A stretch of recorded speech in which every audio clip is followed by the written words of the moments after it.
بر صغیر پاک و ہند کے زبردست اور لائق سپوت جن پر سب کو فخر رہے گا، عصر حاضر کے عظیم مؤرخ، مشہور قلم کار، بلند پایہ مصنف، بہترین خاکہ نویس مولانا محمد اسحاق بھٹی رحمہ اللہ۔ محمد انور محمد قاسم لکھتے ہیں کہ دور حاضر میں اگر تاریخ نویسی اور خاکہ نگاری کے متعلق بات کی جائے تو یہ ناممکن ہے کہ اس تعلق سے محترم مولانا محمد اسحاق بھٹی رحمہ اللہ کا تذکرہ نہ ہو۔ حقیقت یہ ہے کہ بھٹی صاحب نے اپنی شگفتہ تحریر اور جادو بیانی سے اس فن کو تازگی اور اس فکر کو بالیدگی عطا فرمائی ہے۔ بلا مبالغہ یہ کہا جا سکتا ہے کہ سارے بر صغیر پاک و ہند میں گرچہ کے خاکہ نگار بے شمار ہیں، لیکن بھٹی صاحب کی بات ہی کچھ اور ہے۔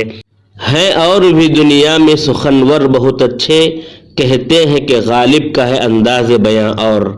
مولانا اسحاق بھٹی وہ کہنہ مشق صحافی، مؤرخ، عالم دین، تجزیہ نگار اور خاکہ نگار ہے جو تقریباً 70 سال سے اپنی رشحات قلم کی عطر بیزی سے دنیا کے طالبان علوم دینیہ اور وارثان علوم نبوت اور محبان اسلامی صحافت کی مشام روح کو معطر کیے ہوئے ہے، گویا عمر گزری ہے اسی دشت کی سیاہی میں۔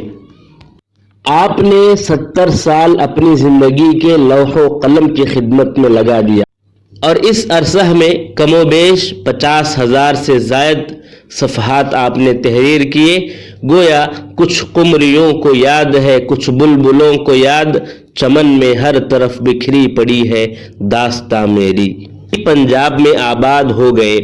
آپ کی پیدائش یہیں 15 مارچ 1925 کو ہوئی۔ 5 سال کی عمر میں دادا مرحوم سے قرآن مجید ناظرہ اور اردو لکھنا پڑھنا شروع کیا اور ساتھ ہی سرکاری اسکول میں پہلی جماعت میں داخلہ لیا اور یہیں 4تھی جماعت تک پڑھ کر پرائمری پاس کیا۔ طبیعت چونکہ علوم دینیہ کی طرف مائل تھی، اس لیے اس وقت کے جید عالم دین، شارح سنن نسائی اور ادارہ الدعوہ سلفیہ اور ہفت روزہ مجلہ الاعتصام کے بانی حضرت مولانا عطا اللہ حنیف محدث بھوجیانی رحمہ اللہ کے سامنے زانویہ تلمس طے کیا۔ ان سے آپ نے نحو، صرف، بلاغت، عروض، منطق، فلسفہ، بیان و معانی، فقہ اور اصول فقہ، حدیث، تفسیر کی ساری کتابیں جو اس زمانے میں درس نظامی میں شامل تھیں، مولانا مرحوم و مغفور 1933 سے 1939 کے عرصے میں تمام کتابیں پڑھ لیں۔ پھر 1940 سے 1941 تک شیخ العرب والعجم حضرت مولانا حافظ محمد گوندلوی رحمہ اللہ، خصوص علامہ احسان الہی ظہیر اور حضرت العلامہ شیخ الحدیث مولانا محمد اسماعیل سلفی رحمہ اللہ کی خدمت میں گوجرانوالہ میں رہ کر کسب فیض کیا۔ مشہور مجاہد آزادی، دینی، علمی اور سیاسی لیڈر حضرت مولانا سید محمد داؤد غزنوی اور صاحب تصانیف کثیرہ متکلم زماں حضرت مولانا محمد حنیف ندوی رحمہم اللہ کی فیض صحبت و تربیت نے آپ کی علمی اور فکری زندگی کو جلا بخشا۔ مولانا نے جن حالات میں ہوش سنبھالا وہ استعمار کے زوال اور صبح آزادی کے طلوع ہونے کا زمانہ تھا۔ انگریز اس خطے پر اپنے ناپاک قبضے کو دوام بخشنے کے لیے سارے گر اور ہتھ کنڈے استعمال کر رہے تھے اور آزادی کے پروانے بھی حصول آزادی کے لیے سر سے کفن باندھ چکے تھے۔ اور وہ دور جس میں مولانا آزاد کے الہلال البلاغ، مولانا محمد علی جوہر کے ہمدرد، علامہ اقبال کے فلسفہ خودی، مولانا ظفر علی خان کے زمیندار اور شبیر احمد جوش ملیح آبادی کی انقلابی نظموں اور تحریک خلافت، تحریک عدم تعاون اور تحریک ہندوستان چھوڑو جیسی تحریکوں نے ہر اس شخص کو جس کے دل میں وطن عزیز کے لیے تھوڑا سا بھی جذبہ قربانی ہو، سرفروشی کی تمنا لے کر سڑکوں پر کھینچ لایا تھا۔ اور عالم یہ تھا کہ تاجروں نے تجارت چھوڑ دی، کسانوں نے حل، علماء نے مدارس اور ملازمین نے اپنی سرکاری ملازمتوں کو چھوڑ کر ساری قوم استعمار کے آگے سینہ سپر ہو گئی۔ بھلا ایسے حالات میں مولانا بھٹی تحریک آزادی وطن سے اپنے دامن کو کیسے بچا سکتے تھے؟ آپ نے استخلاص وطن کے لیے اپنی ریاست کی پرجا منڈل میں شمولیت اختیار کر لی۔ 1993 میں وطن عزیز کی آزادی کے لیے کچھ عرصہ فیروز پور جیل میں قید و بند کی صعوبتیں جھیل چکے تھے۔ گویا بھٹی صاحب نے سیاست میں قدم اس دور میں رکھا تھا جس کے متعلق شورش کاشمیری مرحوم نے فرمایا تھا، ہم نے اس وقت سیاست میں قدم رکھا تھا جب سیاست کا سلاح آہنی زنجیریں تھیں۔ تقسیم ملک کے بعد کیا بیتی؟ آپ خود اپنی آپ بیتی میں یوں لکھتے ہیں کہ 14 اگست 1940 پر 7 کو ملک تقسیم ہو گیا تو 21 اگست 1940 پر 7 کو ہم اپنے قدیم مسکن سے نکلے اور قصور آ گئے۔ 1 مہینہ 10 دن وہاں رہے، پھر اپنے خاندان کے ساتھ ضلع لائل پور موجودہ فیصل آباد کی تحصیل جڑاں والا کے ایک گاؤں چیک نمبر 50 پر 3 منصور پور میں آ گئے۔ 24 جولائی 1940 پر 8 کو مرکزی جمعیت اہل حدیث مغربی پاکستان کا قیام لاہور میں عمل میں آیا تو کرم فرما اساتذہ حضرت العلام مولانا عطا اللہ حنیف بھوجیانی شیخ الحدیث مولانا اسماعیل سلفی کے کہنے سے مجھے اس کے ناظم کا دفتر بنایا گیا۔ اس کے صدر مولانا سید محمود داؤد غزنوی تھے۔ پھر 19 اگست 1940 پر 9 کو گوجرنوالا سے جب 7 روزہ الاعتصام جاری ہوا تو اس کا ایڈیٹر مولانا محمد حنیف ندوی کو مقرر کیا گیا۔ کچھ عرصہ بعد مجھے اس اخبار کا معاون مدیر بنا دیا گیا۔ یہ میری زندگی کا نیا تجربہ اور نیا دور تھا۔ مجھے لکھنے پڑھنے سے دلچسپی تھی اور یہ دلچسپی بہت جلد میرا پیشہ بن گئی۔ حالات نے کروٹ لی۔ 15 مئی 1950 پر 1 کو مولانا محمد حنیف ندوی نے ریسرچ فیلو کی حیثیت سے ادارہ ثقافت اسلامیہ لاہور سے منسلک ہو گئے۔ ان کی جگہ بھٹی صاحب کو الاعتصام کا ایڈیٹر بنا دیا گیا۔ 15 سال تک مرتبہ اس کے ایڈیٹر رہے۔ اخبار الاعتصام کے دفتر کے متعلق دلچسپ معلومات دیتے ہوئے لکھتے ہیں، بڑے سائز کے 16 صفحات کے اخبار کا میں خود ہی خاک روب، خود ہی چپراسی، خود ہی کلرک، خود ہی مینیجر اور خود ہی ایڈیٹر تھا، یعنی ان تمام مناصب پر میں اکیلا قابض تھا۔ الحمدللہ اسی دوران جنوری 1950 پر 8 کو اپنا ذاتی اخبار سہ روزہ منہاج جاری کیا جو اگست 1950 پر 9 تک جاری رہا۔ نیز اسی دوران روزنامہ امروز روزنامہ پاکستان میں کئی سال تک مضمون نویسی اور کالم نگاری کا کام کیا۔ نیز مشہور صحافی جناب مجیب الرحمن شامی کے ماہنامہ قومی ڈائجسٹ میں ایک عرصے تک شخصیات پر سلسلہ تحریر جاری رکھا۔ سید محمد داؤد غزنوی کے صاحبزادے سید ابو بکر غزنوی کے ساتھ مل کر 7 روزہ توحید جاری کیا۔ پھر 11 ستمبر 1965 کو اس سے علیحدگی اختیار کر لی۔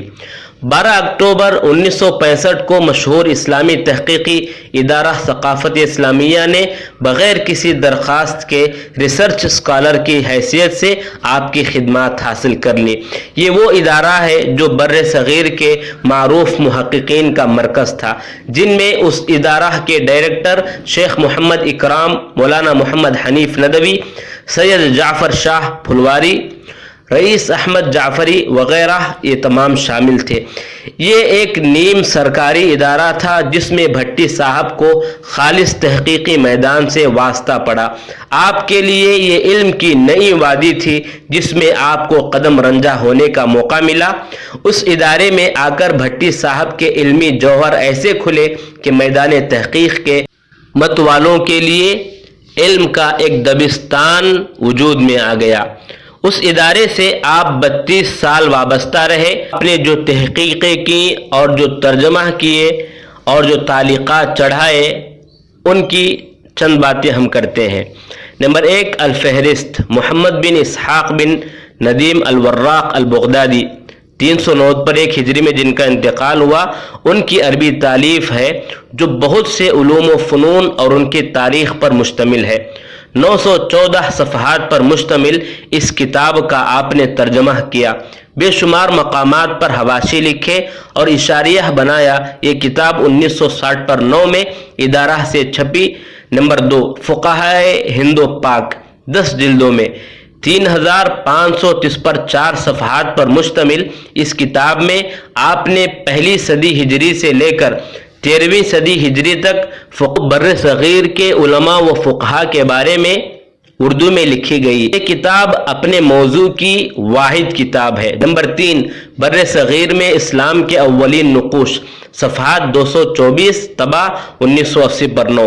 نمبر 4، ارمغان حنیف، آپ 5 اردو نثر کے ارتقاء میں علماء کا حصہ، 1850 پر 7 تک کے شمالی ہند کے علماء پر مشتمل۔ یہ ڈاکٹر محمد ایوب قادری صاحب کا PhD مقالہ تھا جسے آپ نے ایڈٹ کیا، اس پر مقدمہ لکھ کر ادارہ ثقافت اسلامیہ سے شائع کیا۔ نمبر 6، شاہ عبدالعزیز محدث دہلوی اور ان کی علمی خدمات۔ یہ ڈاکٹر ثریا ڈار، سابق چیئرپرسن شعبہ عربی اسلامیہ، یونیورسٹی بہاولپور کا PhD کا مقالہ ہے جسے آپ نے ایڈٹ کیا اور اس کی عربی و فارسی عبارتوں کا ترجمہ کیا اور اس پر مقدمہ لکھ کر ادارہ ثقافت اسلامیہ سے شائع کیا، صفحات 325، طبع 1990 پر 1۔ نمبر 7، شروح صحیح بخاری۔ یہ محترمہ غزالہ حامد کا MA کا مقالہ ہے جسے بھٹی صاحب نے ایڈٹ کر کے عربی و فارسی عبارتوں کا ترجمہ کیا، نیز ان شروحات کا تذکرہ بھی کیا جسے مقالہ نگار نے ذکر نہیں کیا، پھر اس پر مقدمہ لکھ کر ادارہ ثقافت اسلامیہ سے شائع کیا، صفحات 175، طبعات 1990 پر 1۔ نمبر 8، پیغمبر انسانیت۔ نبی اکرم صلی اللہ علیہ وسلم کی سیرت طیبہ پر مولانا سید جعفر شاہ پھلواروی کی یہ تصنیف جسے بھٹی صاحب نے ایڈٹ کر کے عربی عبارتوں کا ترجمہ کر کے اور پھر اس پر مقدمہ لکھ کر شائع کیا، صفحات 550۔ نمبر 9، فقہ عمر۔ مولانا ابو یحییٰ امام خان نوشہروی کا ترجمہ نظر ثانی اور ایڈیٹنگ کے بعد ادارہ ثقافت اسلامیہ سے شائع کیا، صفحات 400، طبعات 1975۔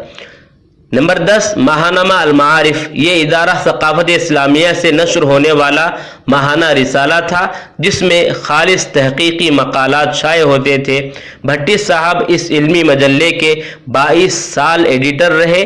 اس دوران آپ نے سینکڑوں اداریے مضامین، کتابوں پر نقد و تبصرے، حالات حاضرہ پر دید و شنید کے نام سے دلچسپ اور پرمغز تبصرے وغیرہ اس رسالے میں لکھے۔ اس طرح 32 سال اس ادارے میں مختلف طرح کی علمی اور تحقیقی خدمات انجام دینے کے بعد 16 مارچ 1990 پر 6 کو اس سے سبکدوش ہو گئے۔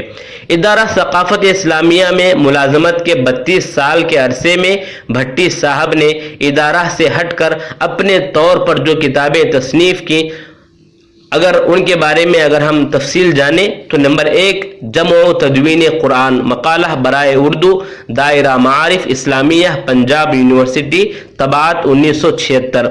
نمبر 2 فضائل قرآن مقالہ برائے اردو دائرہ معارف اسلامیہ پنجاب یونیورسٹی طباعت 1976۔ نمبر 3 مضامین قرآن مقالہ برائے اردو دائرہ معارف اسلامیہ پنجاب یونیورسٹی طباعت 1976۔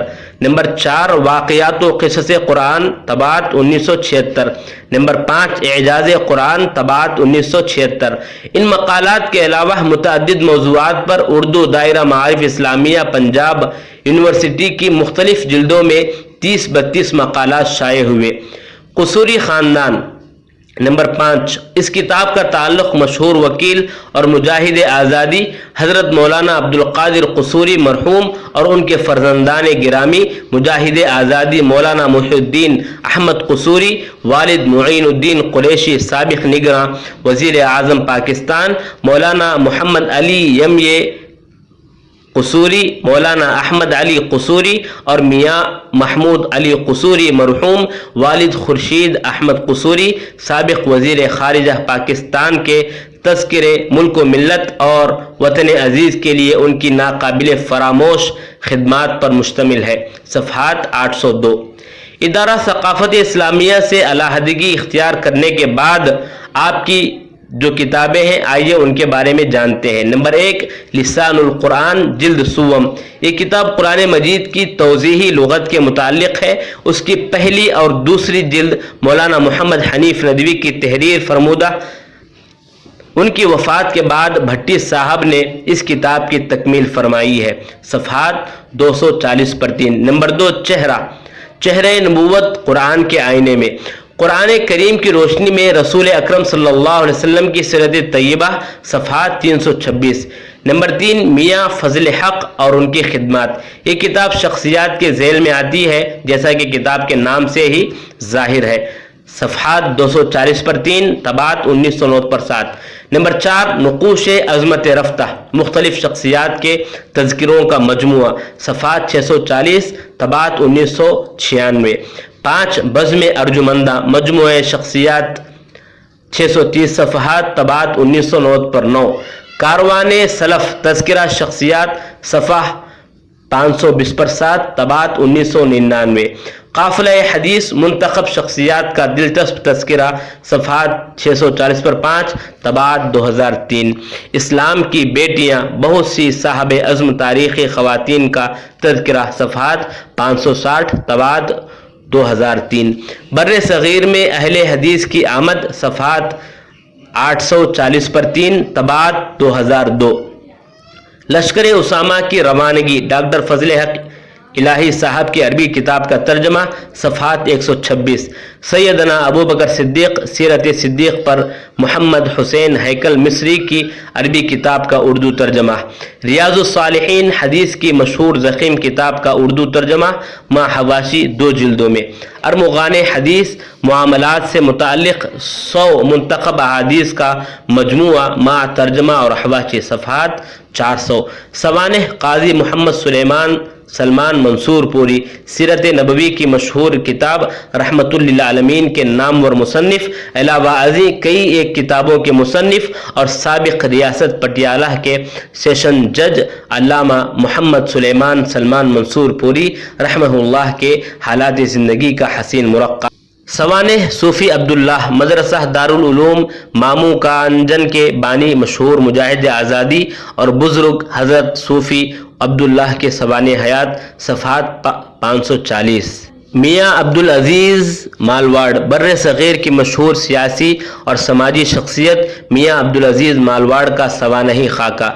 بر صغیر کے اہل حدیث خدام قرآن، اس کتاب میں ہندوستان، پاکستان اور بنگلہ دیش کے ان اہل حدیث علماء کا تذکرہ ہے جنہوں نے قرآن مجید سے متعلق خدمات انجام دی۔